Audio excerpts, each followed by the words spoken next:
Bismillahirrahmanirrahim. Assalamualaikum warahmatullahi wabarakatuh. Alhamdulillah, nahmaduhu wa nasta'inuhu wa nastaghfiruh. Wa na'udzu billahi min shururi anfusina wa sayyi'ati a'malina. May yahdihillahu fala mudilla lahu wa may yudlil fala hadiya lahu. Asyhadu an la ilaha illallah wahdahu la syarika lahu wa asyhadu anna Muhammadan abduhu wa rasuluh. La nabiyya ba'dahu, amma ba'd. Hadirin hadirat rahimakumullah, alhamdulillah, siang hari ini kembali Allah Subhanahu wa taala memudahkan kepada kita nikmatnya, kita dimudahkan untuk memenuhi panggilan Allah Subhanahu wa taala melaksanakan salat zuhur berjamaah di Masjid Raya Mujahidin ini. Mudah-mudahan ibadah kita diterima oleh Allah Subhanahu wa taala. Pertemuan kali ini kami menyampaikan sebuah hadis Nabi Sallallahu Alaihi Wasallam pendek, tetapi punya makna yang sangat penting untuk kita amalkan. Anas bin Malik menceritakan sebuah kejadian, dan Anas ini adalah sahabat yang istimewa. Ketika Rasulullah Sallallahu Alaihi Wasallam tiba di Madinah, masyarakat Madinah berlomba-lomba untuk berkhidmat kepada Rasulullah, apa yang bisa diberikan untuk Rasul. Masing-masing berusaha untuk memberikan yang terbaik buat Rasul. Ada seorang ibu nggak punya apa-apa untuk diberikan kepada Rasul, tapi beliau tidak kalah cerdasnya untuk berkhidmat terhadap Rasulullah SAW. Akhirnya beliau menyerahkan anak beliau yang bernama Anas ini. Anas ini sebenarnya umurnya masih sekitar 9 tahun, masih kecil, ya. Tapi diserahkan oleh ibunya Ummu Sulaim kepada Rasulullah. Rasul, ini anakku, silakan kamu perintahkan apa saja, berkhidmat terhadap engkau. Anas tinggal bersama Rasul sejak beliau datang ke Madinah, sejak Rasulullah datang ke Madinah sampai Rasulullah meninggal. Jadi sekitar 10 tahun Anas berkhidmat kepada Rasulullah Sallallahu Alaihi Wasallam, dan istimewa sebenarnya.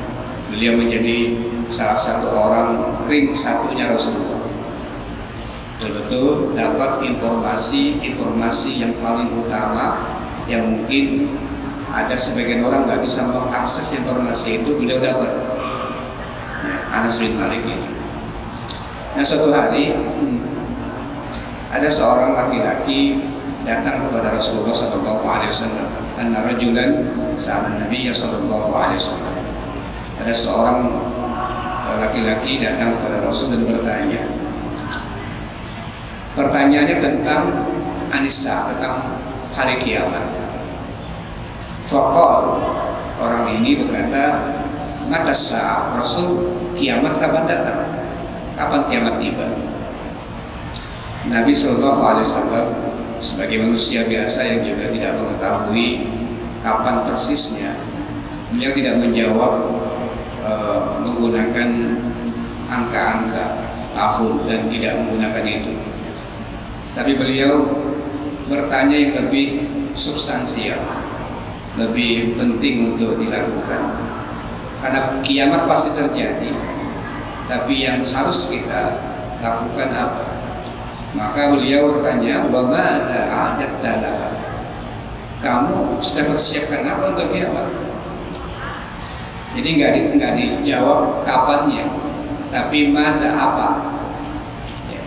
Persiapan kamu untuk kiamat apa? Karena pasti kiamat akan terjadi, dan nggak penting kita mengetahui kapannya, tapi yang paling penting adalah apa yang kita persiapkan untuk kiamat itu. Si laki-laki ini bilang, qul la syai', belum ada apa-apa Rasul, belum ada apa-apa, belum aku persiapkan, illa anni uhibbullaha wa rasulahu sallallahu alaihi wasallam. Tapi modalku adalah aku cinta dengan Allah, cinta dengan Rasul. Jadi aku nggak punya apa-apa masih, tapi aku cinta dengan Allah, aku cinta dengan Rasul. Apa kata Rasul? Faqal, Nabi menjawab, anta ma'aman ahbabta. Ini perkataan Rasul, pendek sekali. Kita boleh dan sebaiknya kita hafal aja kata-kata ini. Anta ma'aman ahbabta. Engkau akan bersama dengan orang yang kau cintai. Anta ma'aman ahbabta. Engkau akan bersama dengan orang yang kau cintai. Anas bin Malik berkomentar ketika mendengar Rasul mengatakan ini. Apa kata Anas? Qala Anas, fama farihna bi syai'in farahana bi qaulin Nabi sallallahu alaihi wasallam anta ma'aman ahbabta. Aku atau kami tidak pernah bergembira segembira ketika Rasul mengatakan anta ma'aman ahbabta, engkau bersama orang yang engkau cintai. Apa kata Anas berikutnya? Fa ana uhibbun nabiyya sallallahu alaihi wasallam. Aku sangat cinta dengan Nabi sallallahu alaihi wasallam. Wa ana uhibbu Abu Bakar. Aku cinta dengan Abu Bakar. Aku cinta dengan Umar, dan aku berharap bisa bersama mereka nanti di surga Allah Subhanahu wa taala dengan modal aku mencintai mereka. Masyaallah muslimin wal muslimat rahimakumullah. Hadis ini penting sekali untuk menjadi renungan kita bersama, bahwa modal cinta terhadap Allah dan Rasul adalah modal utama untuk kita dikumpulkan bersama Rasul. Dan tentunya cinta ini tidak akan datang tiba-tiba.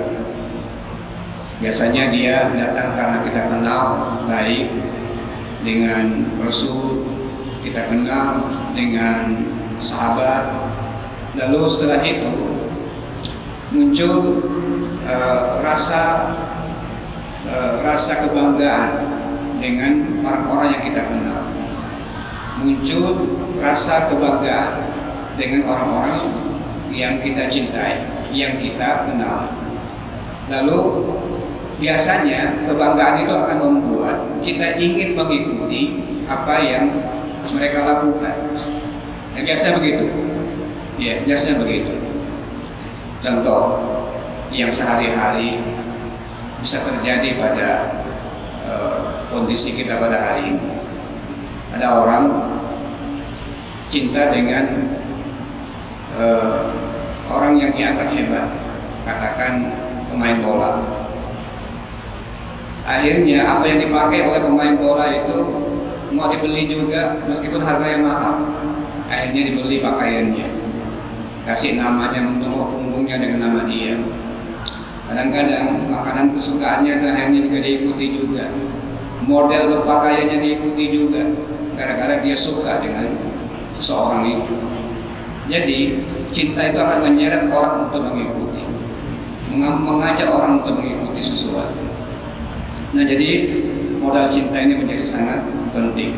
Nah, hadirin sekalian, yang kita khawatirkan adalah kita malah, atau mudah-mudahan bukan kita, ya, tetapi ya, sebagian dari masyarakat kecintaannya sekarang dialihkan atau beralih kepada yang dia kenal. Bisa bintang film, bisa tokoh olahraga, bisa apa saja yang itu ya, belum tentu bisa mengajak dia kepada keselamatan dunia dan akhirat. Lalu akhirnya cinta dia beralih ke sana. Nauzubillah. Karena anta ma'aman ahbabta. Kamu akan dikumpulkan bersama orang yang kau cintai. Jangan sampai anak-anak kita tidak kenal di siapa Rasulullah, tidak kenal siapa Abu Bakar, tidak kenal siapa Umar, siapa sahabat-sahabat, orang-orang baik, tapi malah mereka kenal dengan tokoh-tokoh yang kadang-kadang nggak jelas. Ada dulu ya tokoh-tokoh seperti kalau di mainan anak-anak itu ada kadang-kadang Doraemon gitu ya, ada SpongeBob, ada ya, kesana berikutnya ada yang dulu ada Upin Ipin gitu ya. Yang kayak begitu dikenal, ada tokoh-tokoh fiktif kayak begini. Tapi sudah, ketika ditanya siapa Utsman bin Affan, siapa Ali bin Abi Thalib, siapa tokoh-tokoh hebat, orang-orang soleh, udah nggak ada yang kenal lagi. Nah ini kita harus berusaha untuk mengenalkan diri kita, kemudian anak-anak kita, masyarakat kita dengan orang-orang hebat kayak begini. Dan sebenarnya inilah yang kita minta selalu kepada Allah. Ihdinas siratal mustaqim, siratal ladzina an'amta 'alaihim. Yaitu jalan orang-orang yang Tuhan berikan nikmat. Siapa mereka? Ma'an nabiyyin, was-siddiqin, was-syuhada, was-shalihin. Para nabi, siddiqin, orang-orang mati syahid, dan orang-orang soleh. Itu yang kita harap, yang kita bisa berkumpul bersama mereka. Mudah-mudahan hadirin dan rahmatullah, terutama di bulan Rabiul Awal ini mari kita menggalakkan cinta kepada Rasul, mengenalkan anak-anak kita, masyarakat kepada siapa Rasulullah yang sebenarnya, bagaimana supaya mereka betul-betul mencintai mereka dalam rangka untuk mengikuti apa yang dilakukan oleh Rasulullah Sallallahu Alaihi Wasallam dan para generasi-generasi terbaik. Mudah-mudahan ini menjadi renungan kita bersama. Hadirkan di rumah kita. Saya sering menyampaikan begini. Pertanyaan pertama yang paling sederhana. Apakah di rumah kita ada buku sejarah Nabi, biografi Nabi? Ada atau enggak? Setelah itu, kalau sudah punya, baca tidak sejarah Nabi? Lalu berikut pertanyaannya, kalau baca tamat tidak? Itu saya dulu, ya, buku tentang sejarah Nabi. Jangan-jangan kita hanya cuplikan-cuplikan saja, ya, baca sini, nonton YouTube ini, potongan-potongan, tidak utuh. Kita untuk mengetahui pribadi sosok paling utama itu yaitu Rasulullah Sallallahu Alaihi Wasallam. Nah seperti ini mari kita sama-sama renungkan. Setelah itu mari kita baca, kita ketahui, kita kenal tokoh-tokoh hebat lainnya. Mudah-mudahan kita dikumpulkan bersama mereka. Qul qouli hadza wa astaghfirullaha li wa lakum. Assalamualaikum warahmatullahi wabarakatuh.